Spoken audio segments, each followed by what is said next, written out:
কেটে দিবা, ভেঙে দিবা, দাদা জিনিস দেখবে, চেক করে তোমার জিনিস ঘুরা দেবে, কোনো টেনশন নেই। তোমারটা তোমার দিয়ে দেবে, আর বাদ বাকিটা যেটা আছে দাদা দিবার আমি দেবো।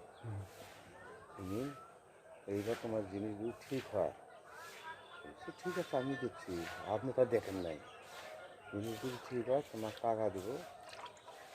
দাদা বলছে যে এত টাকা তো একসঙ্গে হয় না, কিছু বাকি রাখতে লাগবে। তারপর ওর হাতে কথা বললাম, ও ছিল, তা তুমি চেনো, তুমি জানবে, তুমি রিস হবে, আমি রিস হবো।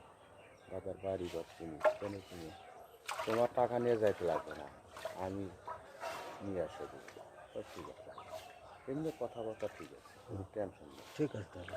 এই দেখেন এই ৭০ টাকা থাকলো, 10 টাকা পাওনা থাকলো আপনার। খুচরা কয় টাকা দেন দেখাবো? এখানে খুচরা কত টাকা আছে? 9 টাকা হয়েছে। আর এটা একটা এটা দিলে হবে, আর যদি রাখেন সবটি রাখেন। 10 টাকা ভাবলাম যে আবার পরে আসবেন, মাছ টাছ নেবো, না দিয়ে দেবো। মাছ তো নেবেন, 10 টাকা 20 টাকা তো রাখি না, বেশি করে রাখি, ও মনে থাকে না। তাহলে এবার তিনটা 3:30টার দিকে আমি ফোন করবো, ঠিক আছে।